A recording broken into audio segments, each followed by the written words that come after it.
in the 21st century. Hard-working people working hard for you and me. Moving higher, time and time again. Through the years you'll find us here. Moving higher. Hello and welcome to Moving Iron Podcast. Marcus and Chip Nellinger. This edition is brought to you by Dawson Tire and Wheel, your premier ag tire and wheel provider in North America, as well as Tractor Zoom, delivering you insights.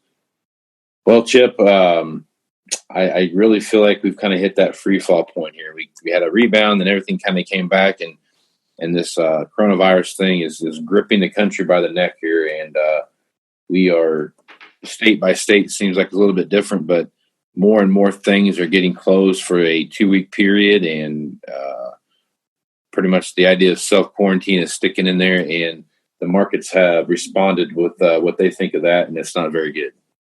It is not very good at all. Still adjusting to that. I think obviously it's unprecedented, at least in our lifetimes. I guess a lot of people are comparing this to 1918 and the Spanish flu, but it's a different world now, more interconnected. A lot of ways you can't even compare it, 2020 versus 1918. It is a very dynamic, fluid, changes moment by moment. It's scary, but it does look like this thing is escalating to maybe some sort of a shutdown. Like you mentioned, it's in phases in different parts of the country. I'd say here in Illinois, we're a little bit ground zero as far as how they're handling it. We're basically, schools are shut as of about midnight tonight, Monday night. Bars, restaurants, gyms, closed. Anything, any crowds greater than 50 aren't supposed to congregate. The question in my mind is, how much further does that get? Do we eventually get to some sort of a total ban? They're doing that in San Francisco and other parts where it's a little harder hit. It's like you're staying inside type of a thing. And so it's here. The good thing is being proactive. The scary thing is, what are those numbers going to look like in 2-3 weeks? I think that's what everyone's fear is, and we're trying to get ahead of the curve, and so we don't look like China, so we don't look like Italy, so we don't look like Spain and some of these other places where they're really hard hit. And so, as you can imagine, what's that mean to the economy? Stock market, getting battered, 26-ish hundred points lower today. We quickly have gone from 30,000 to almost 20,000 in the Dow. Livestock markets decimated here recently. Grain markets caught up in it as well. And it is a pretty ugly scene out there right now as far as prices go. Yep.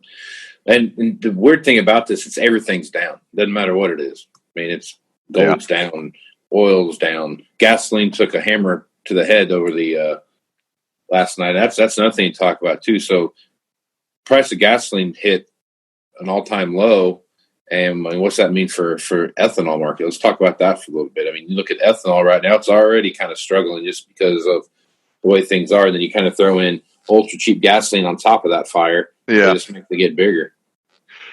Yeah, it's a problem in the short run here for sure. Crude oil was down a little over $3 a barrel today.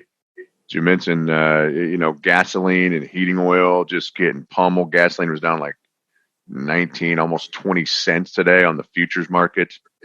This whole, that's a whole other issue, right? Is the Saudi Arabia, Russia, conflict, not a conflict, but I don't know what you want to call it. I got a good word for it, but it might not be PC. Anyway, that's its own black swan. And then you combine that with this virus deal. Very bad development in the corn market. Now, all that being said, corn relative to beans is holding up better. Now, corn was down a dime today. Beans were down like 23. Corn's holding up better than beans, but that is a very big problem. I was talking to a guy earlier. I think we need to, and I am the last people to be promoting, government takeovers. And I'm not saying that, but I think we need to get real creative at what, I think that there's a lot of smart people in Washington and other places coming up with some ideas. And I think that nothing is off the table. And I think that they're going to continue to throw liquidity at the system to keep the banking and financial world from seizing up. I think that livestock, in particular cattle, but also hog operations it's critically urgent right now. The ethanol industry, and by default, corn producers have a real issue right now. So I think that you could really see all kinds of creative things to where we're going to try to get some sort of, whether that's short-term loans, guarantees, interest waivers, whatever the case may be. I think they're going to try their best to help keep the disruptions to as minimal as possible across agriculture and keep producers from going under, keep ethanol plants from going under, keep hog and cattle operations from going under in any way, shape, and form they can, if at all possible.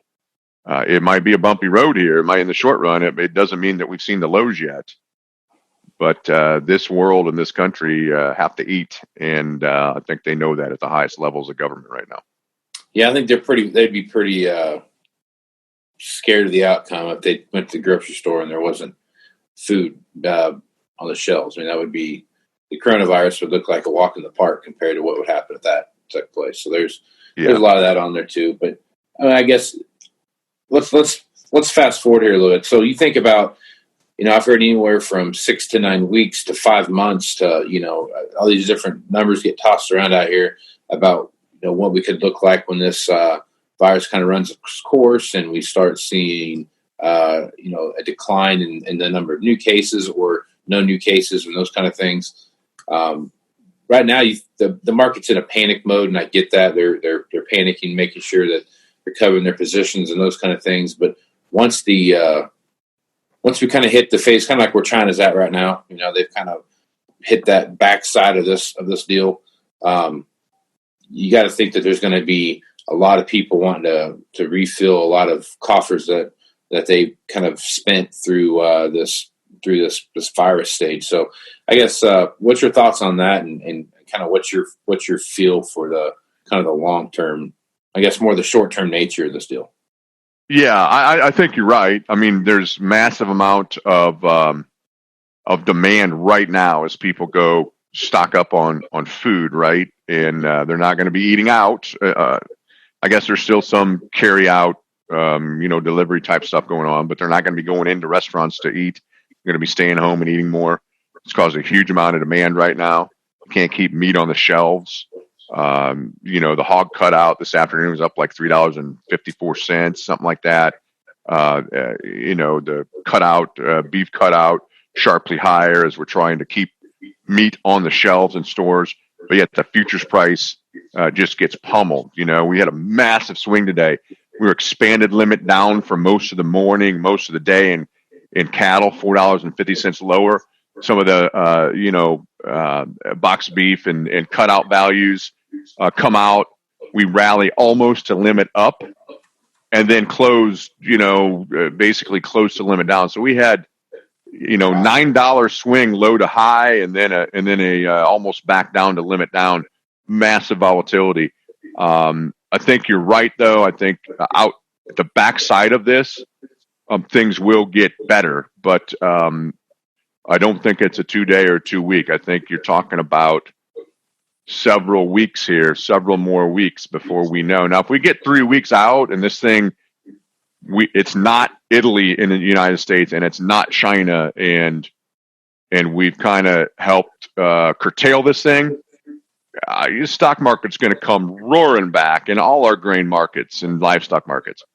And so I think there's a little bit of a wait and see here. We have to see. But this is a futures market, right? I think the biggest thing that cattle, in particular, the cattle market's worried about, and to a lesser extent the hog market, is what if we have to close some packing plants in the short run?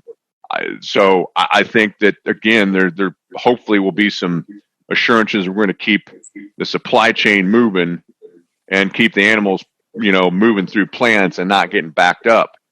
So in the short run here, I think you're factoring in a lot of negativity. Doesn't mean you can't go lower, but boy, if we start seeing that thing not advance as much as these other countries, or not as bad, and we start getting some good news. The press conference today said the first trial of vaccination started today. The first people got injected today with that.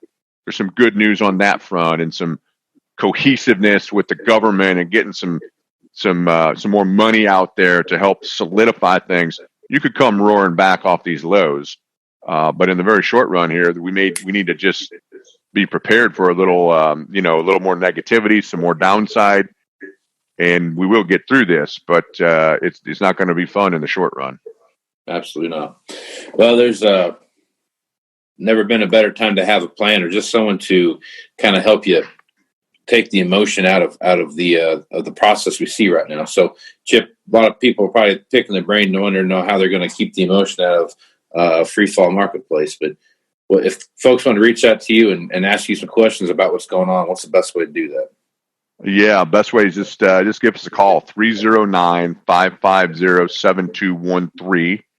Love to chat with you, even if it's just letting you blow some steam off, like you said. Part of it is emotional. It is it's draining. It's frightening out there. It's like a horror movie, that we're living in real life. So part of that whole emotion thing is getting it out. If it's not us, somebody, talk to somebody. Talk to yourself. There's a lot of studies. Just say what it sounds funny, but just say, man, I'm scared right now. Like, this is scaring me. And that helps. So, it's some trying times out there in agriculture right now. And I think the volatility is only going to increase. It was unheard of today, just in the cattle market. And I think you're going to see massive swings. And just because you can rally cattle $10 and corn 20 cents and the stock market 5,000 points, and still maybe not have seen the lows yet. So I guess get prepared for some really gut-wrenching times, obviously with the virus, but gut-wrenching volatility in the markets. Yep, absolutely. Well, good deal, Chip. Chip's with Blue Reef Agri-Marketing out of Morton, Illinois, and I'm Casey Seymour with Moving Iron Podcast. Make sure you check me out on my social media at Moving Iron LLC. Also check out the Moving Iron LLC website at movingironllc.com, and as well as the Global Ag Network and the great podcasters involved with that. So, Chip, until next time, it's going to move some iron, folks. Out. Moving iron in the 21st century. Hard-working people working hard for you and me. Moving iron time and time again. Through the years you'll find us here. Moving iron.